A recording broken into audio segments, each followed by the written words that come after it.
Olá, irmãos. A paz de Cristo, mais uma vez. Hoje, eu quero falar mais um pouco sobre a vinda de Cristo e olhar para os contextos que Paulo tinha em mente quando falava sobre esse assunto. Por quê? Porque a segunda carta aos Tessalonicenses, ela nos revela muita coisa. Mas as pessoas passam batido aonde? No contexto dela. E não compreendem o contexto. Por quê? Porque elas estão acostumadas a meditar no quê? Em livros de homens, né? Em coisas desse tipo. Então elas dão mais prioridade, mais meditação, que é os artigos que é visto na internet, a vídeos de YouTube, sem olhar para os contextos. Então, né? Tudo isso é levado em conta para se meditar nesse contexto, mas a escritura não é levada em conta, os detalhes. Então, o estudo do arrebatamento ele só é feito onde? No Novo Testamento. Não se usa o Antigo Testamento para estudar. E você vai ver que só pelo Antigo Testamento você pode ver a vinda de Cristo. E essa vinda ela está onde? Nos profetas, até na própria lei de Deus. Então, o próximo vídeo vai ser um vídeo chamado A Grande Colheita, onde eu vou mostrar nas festas de Deus todo o plano de Deus que ele tinha até a vinda do Messias, e ele botou isso prefigurado nas festas. As festas elas nos servem como um mapa, né? Uma cronologia, um mapa cronológico para você ver a história, desde a morte e ressurreição de Cristo até o retorno e até o milênio. Você vê tudo ali. Então, e esses pontos sobre as festas, ele vai espalhando por toda a Escritura. Então, o Tiago fala que a gente tem que aguardar, paciente até a vinda do Senhor. Ele fala uma frase assim, isso está em Tiago 5. Ele fala que o agricultor espera o precioso fruto da vinha, da plantação, né? Até que venham as primeiras e as últimas chuvas. Para quê? Para que haja colheita. E quando Tiago fala disso, ele tem em mente o quê? Fala das festas. Porque esse contexto estava falando das festas. Então ele entendeu que Israel tem 2 períodos de festa, de chuvas, né? Que são as primeiras e as últimas. As de primavera e as de outono. Ele tinha isso em mente. Isso ele vai tirar de onde? De Oséias, de Joel, até da própria lei, que a gente vê que tem essas chuvas, as chuvas do início do ano e as chuvas do final do ano. A partir dessas chuvas é que vem as festas, né? Porque não se pode ter as festas sem as chuvas, porque todas as festas elas giravam em torno das colheitas, as primícias, enfim, todos esses contextos. Mas hoje eu quero analisar o que Paulo tinha em mente quando ele falava em 2 Tessalonicenses e 1 Tessalonicenses. Você tem que ter em mente o contexto do que ele estava dizendo ali, porque senão você não vai poder compreender as cartas dele. Antes de Paulo falar aquelas palavras que ele falou naquelas cartas, ele já tinha o que? Somado com Daniel. Não só com Daniel, existem outros profetas também. Só que o principal que ele vai usar ali é Daniel. Você vê que ele fala do iníquo, ou seja, o iníquo ele é nos apresentado mais abertamente onde? Em Daniel. Então você também tem que ir para Daniel para conseguir compreender o que ele disse. Então, você tem que pensar, por quê? Porque as pessoas a que foram destinadas à primeira epístola são as mesmas que são destinadas à segunda epístola. Tessalonicense era um lugar, ou seja, ele está destinando epístolas para um povo que existia lá. Ou seja, esse povo era o mesmo. Então você tem que pensar, o contexto, o assunto que ele tinha tanto na primeira quanto na segunda é o mesmo. Só que ele viu que ele vem adicionando, acrescentando coisas. Porque ele mesmo teve lá e explicou com mais detalhes do que ele explicou nas cartas para eles. E esses detalhes ele tira dos profetas, né? Você vai ver que ele vai citar até Zacarias. Ele vai citar o profeta Zacarias para falar ali. Tem que ter isso em mente, porque o povo que está na primeira epístola é o mesmo povo que está na segunda.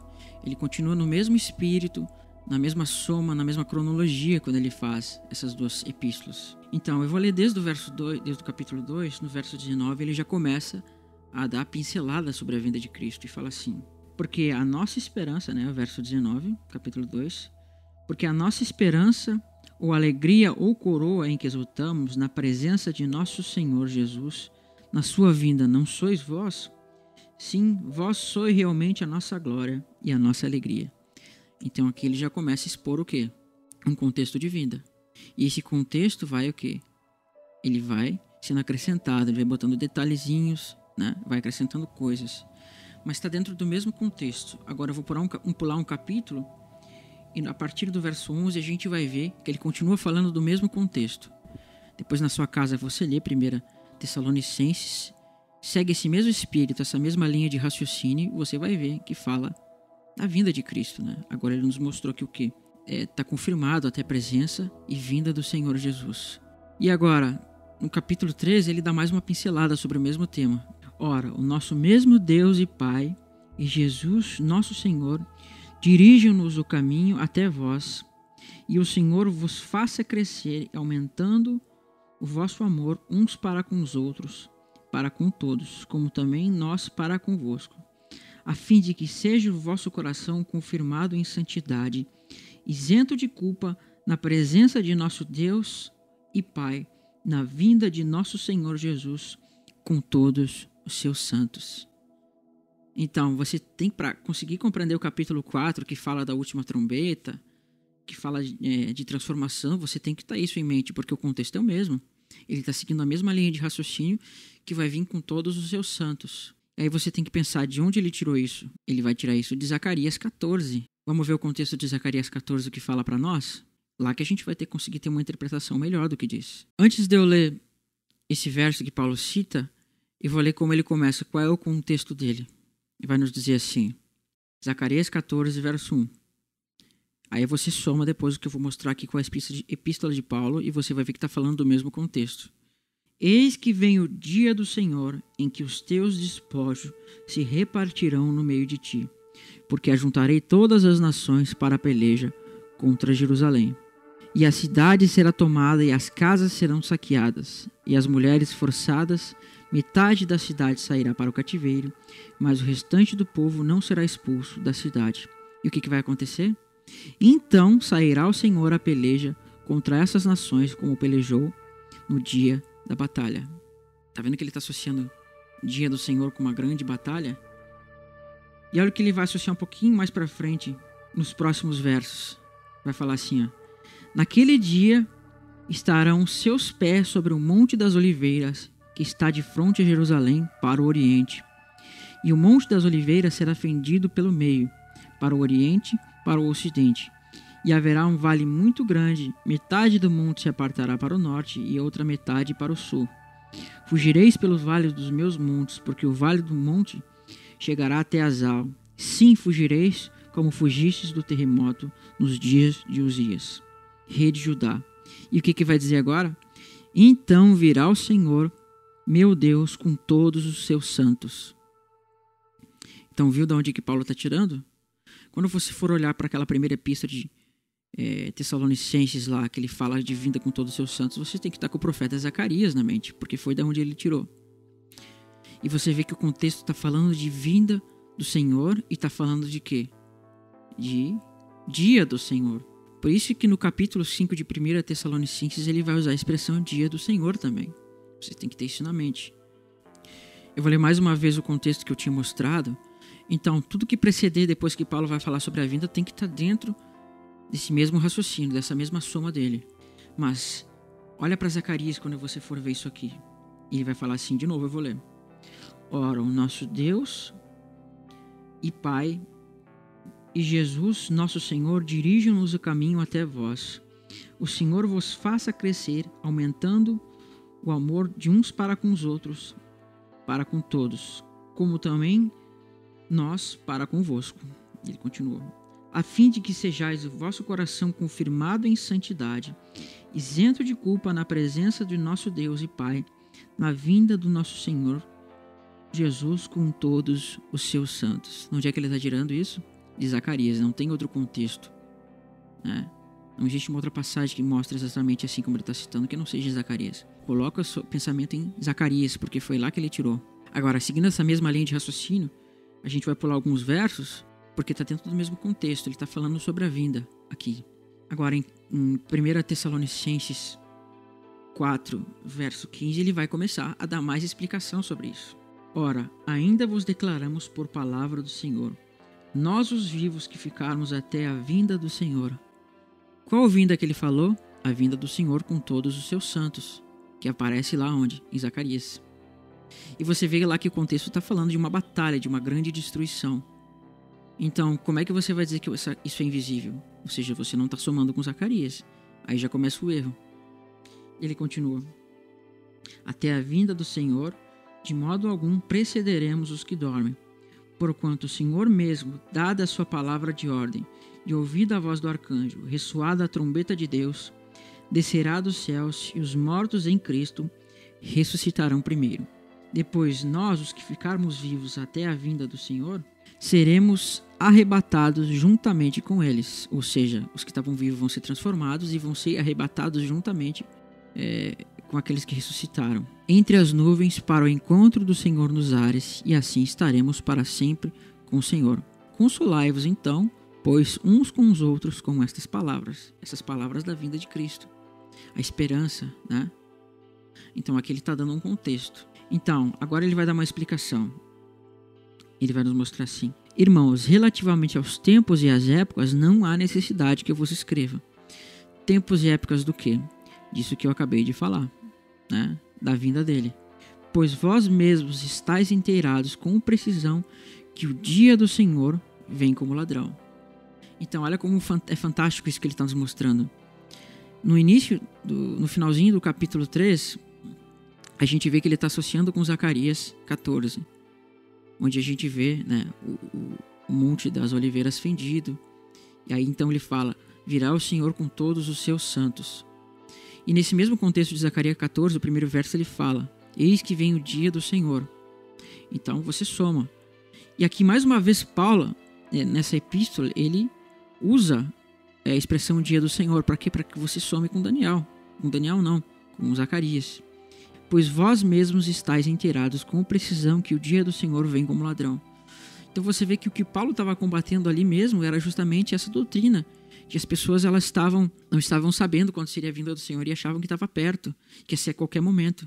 Então é isso que ele tinha em mente ali. Algumas pessoas tinham até parado de trabalhar por causa disso, para se preparar para isso. Mas Paulo fala que tem algumas coisas para acontecer antes. E por isso que ele cita o quê? Zacarias. Para se olhar que existia um contexto de uma tribulação, de alguma coisa do tipo. E ele fala: quando andarem dizendo paz e segurança, eis que lhe sobrevirá repentina destruição, como vem as dores de parto, que está para dar à luz, e de nenhum modo escaparão. Então o que ele está associando esse dia do Senhor como uma destruição aqui? Então quando andarem dizendo paz, então vai vir esse dia, como um ladrão. E esse dia que ele está citando, ele está associando com o quê?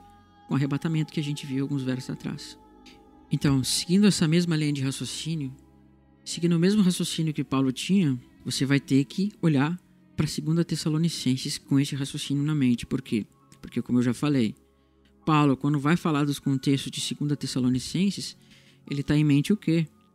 Falar o que os profetas mostraram, a revelação dos profetas. E ele está seguindo na mesma linha de raciocínio. Você vê que ele cita Zacarias, ele usa Zacarias para mostrar a vinda do Senhor, cita ele vindo com todos os seus santos, né? Enfim, uma série de coisas.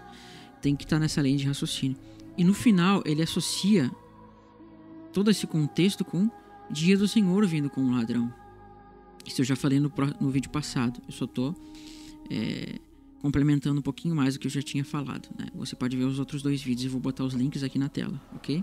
Então, agora, em 2 Tessalonicenses, ele está destinando a epístola às mesmas pessoas que estavam lá, os mesmos santos, porque não existe diferença de santos. Todos tinham a mesma esperança, que era o que? A vinda do Senhor. Então algumas pessoas estavam sendo confundidas sobre esse assunto, e por isso vem a necessidade das epístolas, e Paulo escreve. Para quê? Para exortar eles a ter perseverança, né? A esperar a vinda com todos os santos, mas eles tinham que olhar para Zacarias. E agora ele vai fazer com que a gente olhe para Daniel. Eu aconselho os irmãos que cliquem no link que vai aparecer aí na tela para conseguir compreender melhor o contexto de 2 Tessalonicenses. Eu faço outra soma com outras palavras, usando outros contextos. Então eu não vou usar o capítulo 1 dessa vez, né, para o vídeo não se tornar muito grande. Então você clica no link que vai aparecer aí, que é uma reflexão sobre a vinda, né? Você pode ver também o último dia. Então hoje o foco é a gente entender o que Paulo tinha em mente em 2 Tessalonicenses. Eu vou ler desde o verso 1 para a gente ver. Irmãos, no que diz respeito à vinda de nosso Senhor Jesus e à nossa reunião com Ele, nós vos exortamos. Então, se esse contexto não tivesse falando sobre a nossa reunião, por que ele fala? Né? Olha o que ele fala no finalzinho do capítulo 4 de 1 Tessalonicenses. Seremos arrebatados juntamente com eles entre as nuvens para o encontro do Senhor nos ares, e assim estaremos para sempre com o Senhor. Ou seja, esse encontro é o que? Uma reunião. Né? Ele vai reunir nos ares o seu povo. E se você for olhar aqui, a palavra reunião que está ali em 2 Tessalonicenses justamente é episinagoge no grego, que quer dizer justamente a fusão da palavra epi, que é acima, no alto, com a palavra sinagoga, que é reunião. Ou seja, a gente pode também traduzir como reunião no alto. Né? Então você medita aí no grego. Eu deixei um vídeo de um programa no meu canal, onde eu deixei um programa que você pode estudar nos originais, né? Hebraico, aramaico, grego. Vou deixar também na descrição aí, você pode estudar com calma depois. Ele fala: irmãos, no que diz respeito à vinda do nosso Senhor Jesus e a nossa reunião com Ele nos ares, perdão, não nos ares, mas eu usei aqui o termo, nós vos exortamos que não vos demovais da vossa mente. Seguindo a mesma linha de raciocínio, essa reunião é com todos os santos. Né? Com facilidade, nem vos perturbeis, quer por espírito, quer por palavra, quer por epístola, como se procedesse de nós, supondo que tenha chegado o dia do Senhor. Olha ele mostrando mais uma vez esse dia do Senhor, associando com reunião. E 1 Tessalonicenses, lá no início do capítulo 5, você vê que ele associa aquilo que ele explicou ao dia do Senhor. É só você ver, fica muito sem nexo. Ele está falando de uma esperança de dia do Senhor, se esse dia do Senhor fosse ocorrer depois da grande do arrebatamento. Por que eles teriam esperança numa coisa, se isso vai acontecer depois que eles já fossem arrebatados? Não tem nexo. Isso nos mostra o que Paulo estava nos mostrando para a gente ter esperança nesse dia. Não tem lógica, isso é um pensamento sem lógica, né? E continua, né? Como procedesse de nós, supondo que tenha chegado o dia do Senhor. Então você vê que naquele tempo já tinham pessoas enganando, confundindo as pessoas que esse dia já estava perto.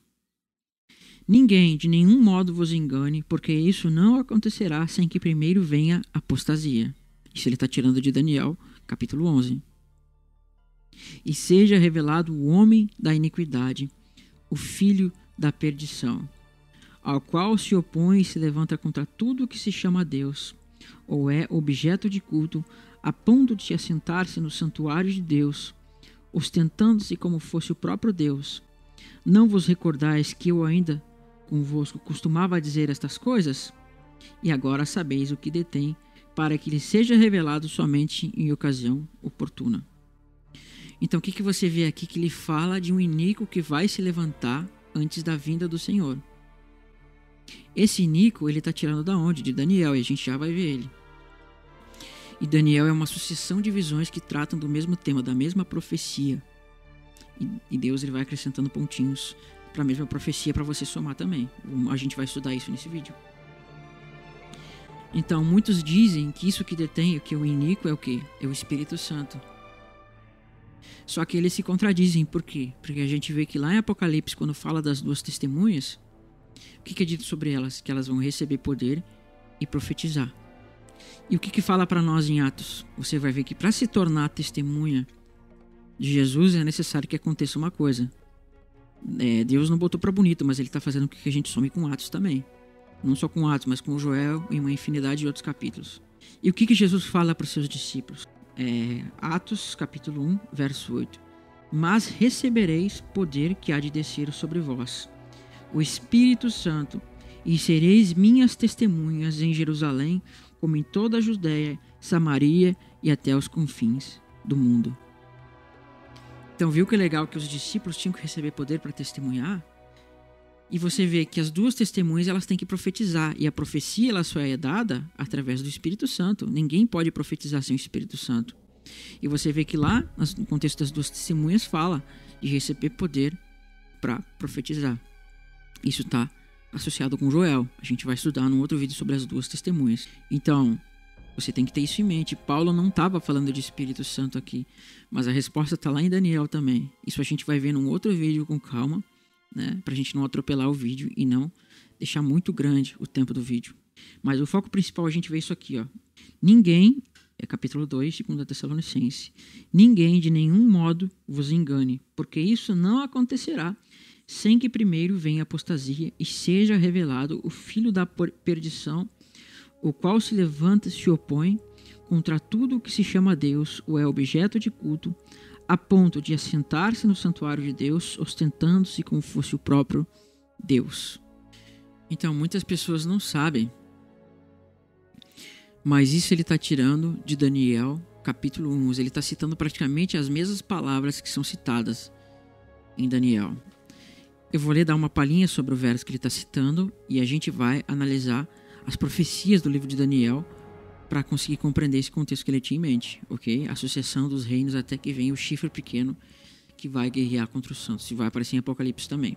É uma chave para conseguir compreender os tempos em Apocalipse, juntamente com as festas, né, e com a lei de Deus. Isso vai nos abrir portas em Apocalipse para conseguir compreender os contextos. Você lê em casa, eu vou pedir para que os irmãos meditem bastante em Daniel 2, Daniel 7, Daniel 8, 9, 10, 11 e 12. Ali você vai poder somar e ver os pensamentos de Paulo. Você vai entrar e conseguir compreender os pensamentos dele. É como se você entrasse na mente dele através das Escrituras.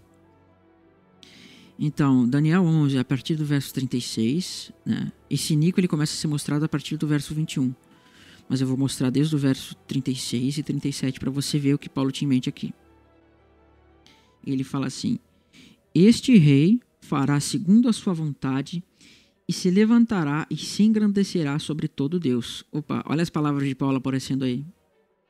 Contra o Deus dos deuses e fará coisas incríveis. Irá próspero até que se cumpra a indignação, porque aquilo que está escrito e determinado será feito. Não terá respeito aos deuses dos seus pais, nem desejo das mulheres, nem a qualquer deus, porque sobre tudo se engrandecerá. Esse é o iníquo que Paulo tem em mente, segundo a Tessalonicenses. Só que antes da gente ler Daniel 11, é necessário passar por Daniel 2, Daniel 7, Daniel 9, 8, 10, 11 e chegar no Daniel 12, que vai ser o ponto ápice da visão. O profeta Daniel, o foco principal dele é mostrar o quê? A profecia relativamente até a vinda do reino de Deus e o estabelecimento do reino do Messias. Que Deus já tinha profetizado em Salmos, profetizou na própria lei em Gênesis mesmo, lá no início. Uma das primeiras coisas que Deus mostra é justamente o estabelecimento do reino do Messias. Quando ele edifica a Eva, né, e diz para que eles dominem sobre os peixes do mar. Isso vai aparecer em Salmos também. E você vai ver que Deus vai complementar essa mesma visão aonde? Em Daniel 7. Então, antes que a gente lê Daniel 11, a gente vai ler Daniel 2 primeiro.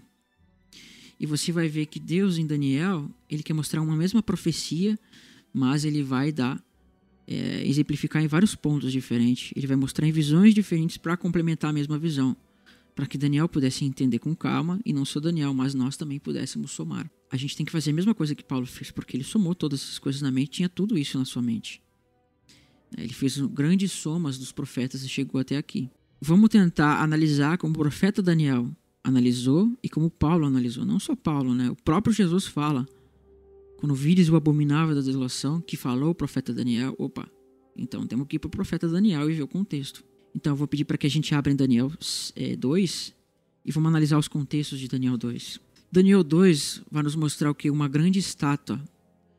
O rei Nabucodonosor vai ter a visão de uma estátua, que ele vê uma estátua, né? E essa estátua ela é feita de vários materiais, de ouro, de prata, bronze, ferro, e ferro misturado com barro. E você vai ver que esses elementos e essas partes da estátua vão fazer o que? Revelações dos reinos que sucederiam desde a Babilônia. Então eu vou ler essa visão com calma e a gente vai compreender com mais detalhes. Daniel 2, a partir do verso 31. Você pega o contexto na sua casa, ok? Desde o verso 1. E fala assim: Tu, ó rei, estavas vendo, eis que uma grande estátua, esta que era imensa e de extraordinário esplendor. Daniel explicando para o rei o sonho dele, né? Que os adivinhos, os mágicos e sábios não conseguiram saber que sonho era. Então veio Deus revela para Daniel, né? E agora Daniel está revelando o sonho para Nabucodonosor. E ele continua: E essa estátua estava em pé diante de ti, e sua aparência era terrível. A cabeça era de fino ouro, e o peito e os braços de prata, e o ventre e os quadris de bronze, e as pernas de ferro, e os pés em parte de ferro e em parte de barro. Quando estavas olhando, uma pedra foi cortada sem auxílio de mãos e feriu a estátua nos pés de ferro e de barro e a esmiuçou. Então foi juntamente esmiuçado o ferro, o barro, o bronze e a prata e o ouro, aos quais se fizeram como palha das eiras no estio. E o vento os levou, e deles não se viram mais vestígios. Mas a pedra que feriu a estátua tornou-se grande montanha e encheu toda a terra. Então essa estátua, composta de vários materiais, né, ela vai ser destruída quando vier uma pedra do céu. E essa pedra a gente vai ver que é quem? É Cristo, é o reino de Deus. E agora ele vai dizer para o rei Nabucodonosor: este é o sonho e também sua interpretação, que diremos ao rei. Tu, ó Rei de Reis, a quem Deus do céu, né, conferiu o reino, o poder, a força e a glória, em cujas mãos foram entregues os filhos dos homens, onde quer que eles habitem, e os animais do campo e as aves do céu, para que dominasse sobre todos eles, e tu é a cabeça de ouro. Opa, chave para interpretação. Ele chamou essa cabeça de... Ele disse que tu é essa cabeça de ouro, ou seja, é o reino da Babilônia. Aqui você vê o quê? Uma interpretação. O rei da Babilônia, ou seja, a Babilônia, o Império Babilônico, estava sendo exemplificado na cabeça. E um outro ponto importante de se analisar, que isso é chave também. Ele diz assim: em que cujas mãos foram entregues os filhos dos homens, onde quer que eles habitem, os animais do campo e as aves do céu, para que dominasse sobre todos eles, tu é o cabeça de ouro. Viu que Deus entregou um domínio para o reino babilônico, para Nabucodonosor. Ele fala que Nabucodonosor está tendo domínio sobre todas as coisas. E a gente vê que em Salmos 8 é dito que sobre um filho do homem, né, foi dado que domínio sobre os animais, sobre todas as coisas. E a gente vê isso em Gênesis também. Lá em Gênesis a gente vê que Adão, representando a Cristo, tem o domínio sobre os animais. E a gente vai ver que isso vai aparecer também aonde? Em Daniel. Só que aqui a gente está vendo que Deus está entregando temporariamente para Nabucodonosor. Só que o reino que vai ser estabelecido de Deus é eterno. Então esse domínio vai ser passado para o Messias eternamente. É um domínio que não vai ter fim, né? Então, esse domínio que Nabucodonosor tem é um domínio temporário, né? E esse domínio vai ser passado para outros reis que sucederiam. E ele vai complementar a visão para nós, né? Tu és a cabeça de ouro. Depois de ti se levantará outro reino inferior ao teu. Esse reino, você estuda as profecias de Daniel, você vai ver que é a Pérsia. E um terceiro reino de bronze, ao qual terá domínio sobre toda a terra. E o quarto reino será forte como o ferro. Esse terceiro reino é a Grécia. É o Império Macedônico com Alexandre o Grande é a Grécia. Você vai ver que isso vai ser simplificado depois, né? Então, se você lê o livro de Macabeus, eu sei que muitos não leem, mas se você lê, ele tem um registro histórico muito legal para você ver. E as palavras que é usado nos primeiros versos do livro de Macabeus, você vai ver que dá praticamente as mesmas palavras que é citada aqui em Daniel, só que fala sobre Alexandre o Grande, ok? E desse Alexandre o Grande vai sair 4 generais que vai ser dado para ele. Mas isso é história, a gente vê num outro vídeo, não é o foco aqui. E ele vai falar assim, ó: e o quarto animal será um reino forte como o ferro, pois o ferro a tudo quebra e esmiuça, como o ferro quebra todas as coisas, assim ele fará em pedaços e esmiuçará. Os apóstolos entenderam que esse quarto reino é Roma. Por quê? Porque no tempo deles já tinha passado quem? Babilônia, já tinha passado a Pérsia, já tinha passado a Grécia, que é o Império Macedônico, grego, né? E eles estavam no reino de Roma, e esse reino de Roma estava massacrando todos os outros reinos. Então, dessa forma, você pode somar e compreender, né? Você tem que ter isso na mente. E o Império Grego e o Império Persa, eles vão aparecer em todo o livro de Daniel. O Império Romano ele não aparece implicitamente, mas pelos contextos, até no Novo Testamento você vê que fala de Roma. Ele vai falar assim, né? O quarto reino será forte como o ferro, pois o ferro tudo quebra e esmiuça, Como o ferro quebra todas as coisas, assim ele fará em pedaços e esmiuçará. Quanto ao que viste dos pés e dos dedos, em parte barro de oleiro e em parte ferro, será esse um reino dividido, contudo haverá nele alguma coisa da firmeza do da firmeza do ferro, pois o que viste do ferro misturado com o barro e do lodo. Como os dedos eram em parte de ferro e em parte de barro, assim por uma parte o reino será forte e por outra será frágil. Então depois de Roma ia vir esse reino com esses 10 dedos, né? E o que vai acontecer no tempo desses 10 dedos? Quanto ao que vistes do ferro misturado com o barro de lodo, misturar-se-ão mediante acasamento, mas não se ligarão um a outro, e assim como o barro não se mistura com o ferro, mas nos dias desse reis, Deus do céu suscitará um reino que não passará jamais, e não será destruído, e este reino não passará a outro povo, esmiuçará e consumirá todos esses reinos, mas ele mesmo subsistirá para sempre. Então a gente tem que entender que quando você fala de reinado, de império, de reino, todo reino ele tem que ter um rei. E esse rei ele vai dominar. E você vê que está falando de um reino eterno. Esse reino a gente sabe que é o reino de Deus. E o rei vai ser o Messias, né? Então você tem que somar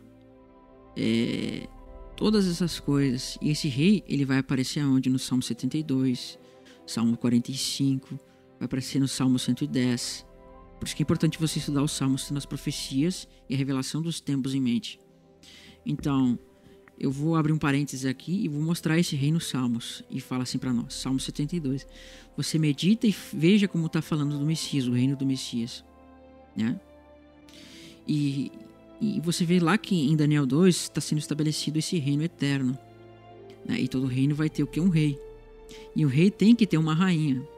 E essa rainha vai reinar com quem? Com o rei. Essa rainha é a igreja. Ela vai aparecer no Salmo 45. É o povo de Deus. Vamos ler o Salmo 72 e somar com Daniel e falar assim para nós. Concede ao rei, ó Deus, os teus juízos e a tua justiça ao filho do rei. Julgue ele com justiça ao teu povo e aos teus aflitos com equidade. E os montes trarão a paz ao povo. Também as colinas trarão com justiça. Julgue ele os aflitos do teu povo e salve ele os filhos dos necessitados, esmague o opressor. Olha a revelação para nós. Ele, ou seja, o rei, permanecerá para sempre enquanto existir o sol e enquanto durar a lua. Através das gerações, seja ele como a chuva que desce sobre a campina ceifada. Isso é revelação, campina ceifada. Também está falando da vinda, mas num outro estudo a gente vai ver isso. Vê que ele falou que o tempo dele seja enquanto durar o tempo da lua, ou seja, ele está dizendo que vai ser eterno, porque a lua vai sempre existir, a lua não vai deixar de existir. Ele fala, enquanto existir o sol. E olha o que ele fala mais para frente, vou pular 2 versos para não se tornar muito grande. Domine ele de mar a mar, desde o rio até os confins da terra. Então, olha como o reinado dele vai ser um reinado que vai dominar o mundo todo. E se ele é um rei eterno, isso nos mostra que o reinado dele vai ser eterno. E o que fala? Subsista para sempre seu nome, verso 17. E prospere enquanto resplandecer o sol. Nele sejam abençoados todos os homens e todas as nações lhe chamarão de bem-aventurado. A gente vê que uma profecia sobre a descendência de Abraão é dada, e que todas as nações seriam abençoadas no descendente dele. E o que a gente vê? Que nesse rei as nações vão ser abençoadas. Daí que Paulo somou e compreendeu que seria no Messias que as nações seriam abençoadas também. Depois você lê isso em mente. Mas o ponto principal, você vê aqui que esse rei seria um rei eterno, e que o reinado dele seria de mar a mar. A gente vai ver que isso vai aparecer aonde? Em Zacarias. A gente tem que olhar para Zacarias, capítulo 9, verso 10. Depois você soma todo o contexto, ok? É interessante olhar para isso daqui. E fala assim, vou ler desde o verso 9, ok?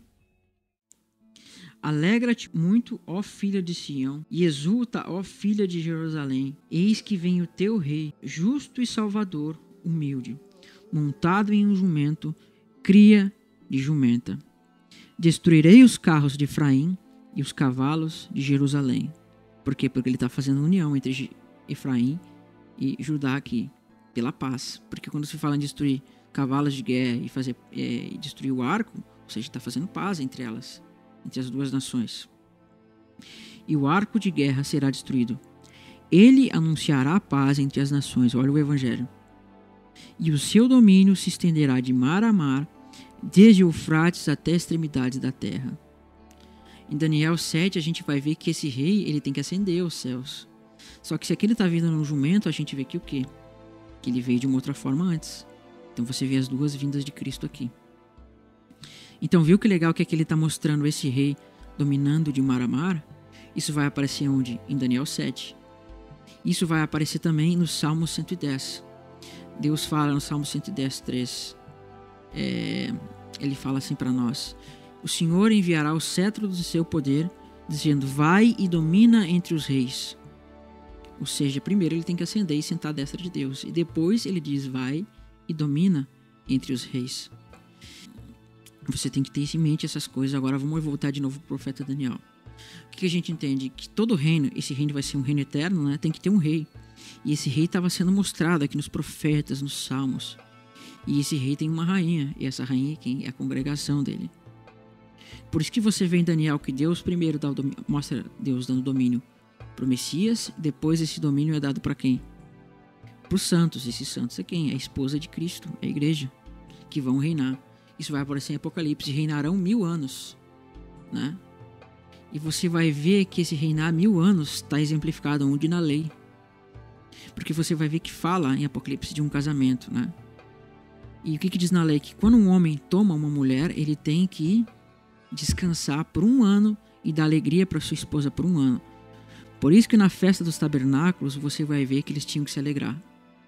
Então isso eu vou botar em outro vídeo que vai estar no final aqui. Você dá uma olhada com calma. Mas eu aconselho que você veja o vídeo A Grande Colheita, que eu vou botar aí também. E aos poucos você vai entendendo, porque eu não posso botar tudo no mesmo contexto, senão o vídeo se torna muito grande e a gente vai ficar muito tempo no mesmo vídeo e se torna enjoativo. Vamos voltar para Daniel. Então, o vídeo já está se estendendo um pouco, está ficando grande e eu também já estou começando a ficar sem tempo para gravar e a luz está começando a ficar já difícil porque daqui a pouco vai começar a anoitecer. Então eu não vou ler aqui todo o capítulo 7, porque senão o vídeo se tornaria muito grande e muito enjoativo. Então, eu vou pedir para que você leia Daniel 7 com calma e você vai ver esses animais. Só que você vai ter que ter o que? A cronologia de Daniel 2 e olhando que o primeiro rei é a Babilônia. Então, você vai ver que aqui o primeiro rei que vai aparecer, ele é tipificado no leão. E esse leão vai representar a Babilônia. Tanto que se você olhar a Babilônia, os símbolos antigos da Babilônia, você vai ver que existia um símbolo na Babilônia, nos portões de Babilônia, que era o que? Era um leão com asas, né? Isso vai aparecer aqui para nós. Então, eu vou ler pedacinhos aqui e a gente vai somar. E vai dizer assim, falou Daniel e disse, eu estava olhando durante as minhas visões da noite, e eis que 4 ventos do céu agitaram um mar grande, e 4 animais grandes, diferentes uns dos outros, subiram do mar. Esses animais vão exemplificar os reinos. Ele vai mostrar. O primeiro era como o leão que tinha as asas. E esse é Babilônia. Continuei olhando, eis que o segundo animal era semelhante ao urso. Esse é Pérsia. Depois disso, continuei olhando, eis que o outro semelhante a um leopardo. Tinha nas costas asas de ave e 4 cabeças. Esse aqui é Grécia. Mas depois ele vai citar um outro reino aqui.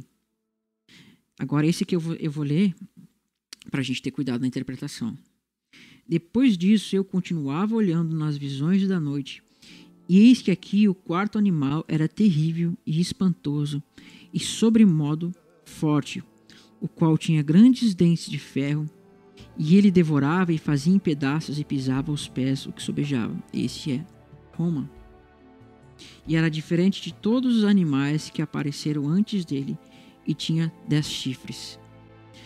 Então isso você soma lá com Daniel 2, onde aparece aqueles 10 dedos. Está falando praticamente da mesma coisa aqui. E se você olhar em Daniel 2, você vê que é no tempo desses 10 dedos que vem o quê? Que vem o Messias. Então você tem que entender que isso aqui está falando também de coisas futuras. Porque no tempo desses 10 chifres é que vai vir o Messias. Que esses 10 chifres que estão na cabeça da besta. E fala assim: estava a observar ainda, e eis que entre eles subiu um outro pequeno, diante do qual dos 3 primeiros chifres foram arrancados. E eis que nesse chifre havia olhos como de um homem e uma boca que falava com insolência. Agora Deus ele nos dá mais um complemento. Está planificando a visão aqui, está complementando, porque em Daniel 7 não aparece esse chifre. Mas aqui a gente vê que depois que esses 10 chifres levantam, se levanta mais um que não aparece em Daniel 2. Agora Deus está nos mostrando, está acrescentando coisas à visão aqui. E o que vai dizer para nós? Né? A chifre que havia olhos como de homem e uma boca que falava com insolência. Verso 8, Daniel 7. Continuei olhando até que foram postos uns tronos e o ancião de dia se assentou e sua veste era branca como a neve e os cabelos da cabeça como pura lã e seu trono era em chamas de fogo e suas rodas em fogo ardente. E um fogo manava e saía diante dele e milhares de milhares o serviam e miríades estavam diante dele. E assentou-se o tribunal, e se abriram os livros. Esse se abrir os livros está nos mostrando que é um tribunal, um julgamento. Isso tem que ter em mente. Isso a gente vai ver que vai ser revelado em Daniel 12, o que vai acontecer mediante esse julgamento. Isso vai aparecer em Apocalipse 11 também. E fala assim, verso 11. Então estive olhando por causa das vozes insolentes das palavras que o chifre proferiu, e vi que o animal foi morto e o seu corpo desfeito para ser entregue e queimado. Então, vou pular um verso e agora vai mostrar uma coisa interessante para nós no meio da visão. Eis que eu estava olhando nas minhas visões da noite, eis que vinha com as nuvens do céu, um como filho do homem, e dirigiram até o ancião de dias e o fizeram chegar até ele. As pessoas costumam dizer que isso aqui está falando da segunda vinda de Cristo, mas não está falando da segunda vinda, está falando da ascensão dele aos céus. Porque o Senhor, o ancião de dias, ele está no céu. Esse é o Pai. Também tem um ancião de dias aqui que mostra que é o Filho também. Mas nesse ponto está falando de quem? Do Pai. E aqui estão fazendo ele chegar até o ancião de dias. E o ancião de dias está no céu. O que você está vendo aqui? Cristo ascendendo nas nuvens. Você pega aqui Mateus 28 e soma naquele momento que ele está subindo as nuvens. E fizeram ele chegar onde? A destra de Deus, para sentar. E está lá intercedendo pelos nossos pecados. A destra de Deus. Só que no verso 14 já está falando da segunda vinda. Aí sim, ele vindo e recebendo domínio. Foi-lhe dado domínio e glória e o reino para que todas as nações e os homens de todas as línguas o servissem.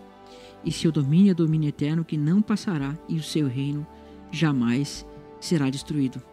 Isso vai ser depois, no futuro, isso não aconteceu ainda. Aqui está mostrando as duas vindas de Cristo implicitamente, né, em 2 versos. Mas o que eu quero mostrar aqui? Que primeiro tem que se levantar esse chifre. E depois que ele se levanta, vai vir o tribunal e vai tirar o poder dele. Isso vai aparecer nos outros versos de Daniel. E vai falar assim para nós. Cheguei-me a um dos que estavam, verso 16, perto e lhe pedi a verdadeira interpretação acerca de tudo isso. E assim ele me disse, me fez saber as coisas. Estes grandes animais são 4 reis que se levantarão da terra, mas os santos do Altíssimo receberão o reino e possuirão para todo sempre, de eternidade em eternidade. Essa é aquela pedra. Agora Deus está mostrando na mesma ordem a pedra que veio. Isso aqui é a pedra, aquela que aparece lá. Por que eu estou dizendo isso? Porque em Daniel 7, Deus vai botar em ordem os reinos até o estabelecimento do reino de Deus. E aqui em Daniel... lá em Daniel 2, né? Aqui em Daniel 7, ele vai fazer a mesma coisa, mostrar em ordem até o estabelecimento do reino. Primeiro ele mostra esse filho do homem reinando, depois ele mostra que é o povo do Altíssimo recebendo o reino. Porque tanto o Messias quanto a igreja vão reinar. O Messias como o noivo, como o marido, e a igreja como a esposa, que é a rainha. O rei e a rainha reinando.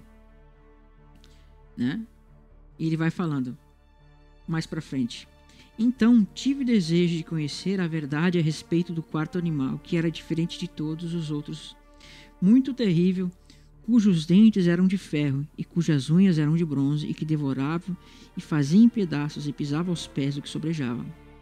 Também a respeito dos 10 chifres que tinha na cabeça, e do outro que subiu, diante dos quais caíram 3. Daquele chifre que tinha os olhos e boca que falava com insolência, e parecia mais robusto do que seus companheiros. E eu olhava, e eis que esse chifre fazia guerra contra os santos e prevalecia com eles. Até que acontece o quê?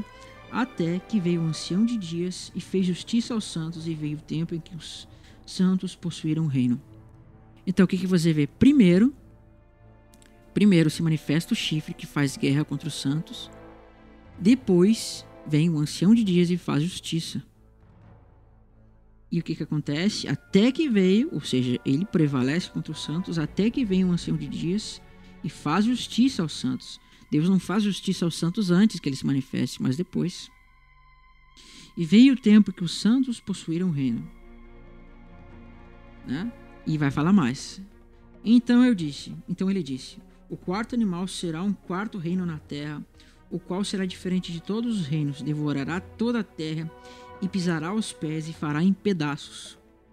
E os 10 chifres que vistes correspondem a 10 reis que levantarão naquele mesmo reino, e depois dele se levantará outro, o qual será diferente dos primeiros, e abaterá 3 reis. E o que vai falar? Proferirá palavras contra o Altíssimo, magoará os santos. No original não está bem dessa forma, tá? Castigará os santos, perseguirá os santos, né? E cuidará em mudar os tempos e a lei, e os santos lhe serão entregues nas mãos por 1 tempo, 2 tempos e metade de 1 tempo. Então, esse Nico vai perseguir os santos durante 1 tempo, 2 tempos e metade de 1 tempo, que são menos que 1260 dias, 42 meses, ou 3 anos e meio. Esse é o tempo. Por isso que vai aparecer as 2 testemunhas. Isso é um outro estudo que a gente vai ver, ok?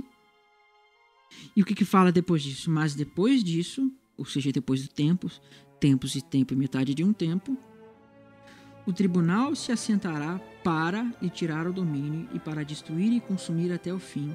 E então o reino e o domínio e a majestade dos reinos debaixo de todo o céu serão dados ao povo dos santos do Altíssimo, e o seu reino será um reino eterno, e todos os domínios lhe servirão e lhe obedecerão.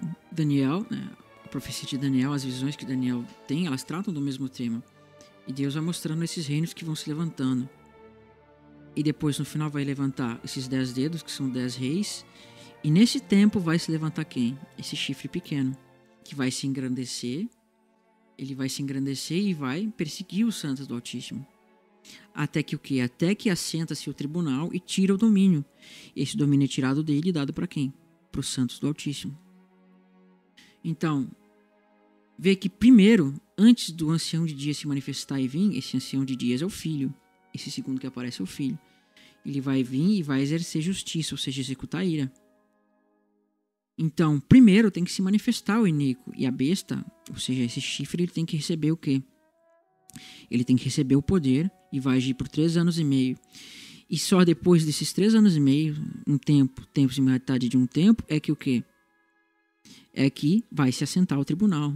Então você não pode tirar dessa ordem. Você não consegue enxergar aqui uma coisa invisível, mas você vê uma cronologia que Deus coloca organizada para que você veja, ainda que ele põe várias visões diferentes, mas a cronologia está organizada para que você olhasse e visse isso. O tribunal ele não se manifesta antes que se manifeste o Inico, mas ele se manifesta depois. Primeiro o Inico se manifesta, persegue os santos, e depois disso é que vem o tribunal e dá domínio aos santos. Dá o reino. Só que quando fala em reino, ou seja, a gente implicitamente está vendo a ressurreição. Por quê? Porque que diz a palavra? A carne e o sangue não herdarão o reino de Deus. Portanto, se o reino de Deus é dado para os santos depois que o Inico se manifesta, isso nos mostra que o arrebatamento é depois da vinda do Inico, porque é no arrebatamento que vai dar a ressurreição, E esse tempos e metade de um tempo, eles são 1260 dias. Por isso Cristo vai falar da ressurreição no último dia. Mas esse é um outro assunto que a gente vai ver, ok? Então, isso é que Paulo tinha em mente aqui. Primeiro, esse inimigo se manifesta. Por isso que ele fala que o dia do Senhor não se manifestará sem que primeiro se manifeste a apostasia. E seja revelado a quem? O filho da perdição, ao qual Jesus destruirá com a manifestação da sua vinda. Ou seja, quando o Senhor de dias vir e manifestar juízo para os santos. Manifestar juízo, né? E tirar o domínio da besta. Então, vamos olhar um pouquinho para Daniel 12 agora. E em Daniel 12 e 11 vai ter mais complemento sobre essa visão para nós. Devido ao tempo, eu não vou ler todo o contexto de Daniel 11, você lê em casa. Verso 28. Então o homem vil tornará para a sua terra com grande riqueza, e seu coração será contra a santa aliança. Olha como esse homem está indo contra o quê? Contra a aliança de Deus. E o homem vil tornará para a sua terra com grande riqueza, e seu coração será contra a santa aliança. Ele fará o que lhe aprouver e tornará para a sua terra. Mais para frente, verso 30. Porque virão contra eles navios de Quitim e lhe causarão tristeza. Voltar-se-á e se indignará contra a santa aliança, mais uma vez. Fará o que lhe aprouver e, tendo voltado, atenderá aos que estiverem desamparados da santa aliança. Olha a apostasia aparecendo aí. E olha aqui a revelação. Cristo vai falar sobre isso. Dele sairão forças que profanarão o santuário e a fortaleza nossa e tirarão o quê? O sacrifício diário, estabelecendo a abominação da desolação. Cristo fala, quando vires a abominação da desolação, então os que estiverem na Judéia fujam para os montes. Olha, Zacarias 14 fala disso lá, né, que eles fugirão para os montes. E o que fala mais dele? Este rei fará segundo a sua vontade e se levantará e se engrandecerá sobre todo Deus, contra o Deus dos deuses, e fará coisas incríveis, será próspero, até que se cumpra a indignação, ou seja, a ira de Deus. Porque aquilo que está determinado será feito. Não terá respeito pelos deuses dos seus pais, nem a qualquer deus, porque sobre tudo se engrandecerá. Então, viu que legal de onde é que Paulo está tirando o contexto de 2 Tessalonicenses? Ele soma com Daniel. Ele viu que primeiro se manifesta esses impérios, e no final se levanta o que é um chifre pequeno que cresce e se engrandece contra Deus, né? E vai se engrandecer contra todo Deus. E olha o capítulo 12 que vai nos mostrar. Mas neste tempo, que tempo? O tempo deste chifre. Se levantará Miguel, o grande príncipe defensor dos filhos do teu povo. E haverá tempo de grande tribulação, como nunca houve desde que houve nação até aquele tempo. Mas naquele tempo será salvo o teu povo, todo aquele que for achado inscrito no livro. Vê que ele está falando de um tribunal aqui? Porque ele fala achado no livro, porque vai haver um tribunal que vai julgar, e nesse julgamento vai acontecer o quê? Livros vão ser abertos, e o livro da vida. Então, os santos vão receber a vida eterna, porque eles estão no livro da vida, mas os injustos vão ser destruídos. Então, e vê que ele fala que nesse tempo haverá grande tribulação, como nunca houve, né? E todo aquele que for achado escrito no livro será salvo. Muitos dos que dormem no pó da terra ressuscitarão, uns para a vida eterna e outros para a vergonha e horror eterno. E os que forem sábios, pois, resplandecerão como o fulgor do firmamento, e aos que a muitos conduzirem à justiça como as estrelas para sempre, eternamente. Então esse é o contexto que Paulo tem aqui. Você vê que Paulo, quando fala em 2 Tessalonicenses, ele tinha em mente esse contexto do julgamento, porque primeiro tem que se manifestar o iníquo, e depois se manifesta esse julgamento, onde vai ser tirado o domínio da besta e vai ser entregue aos santos. Mas primeiro eles precisam ressuscitar. Então eu vou finalizar por aqui esse vídeo, né? Eu tenho mais vídeos que eu vou gravar sobre o mesmo tema. A gente vai complementar mais esse assunto sobre o vinícola em outros vídeos. Esse é só uma reflexão mesmo, para você olhar, ter um cronograma do que acontece nos fatos de Daniel e olhar para 2 Tessalonicenses. Agradeço a todos os irmãos mais uma vez. Agradecer ao irmão Luiz, né, que tem me ajudado bastante aí. A irmã Lúcia irmão Felipe, irmão Jean e mais alguns outros irmãos aí que têm me acompanhado. Que Deus abençoe todos. Amém.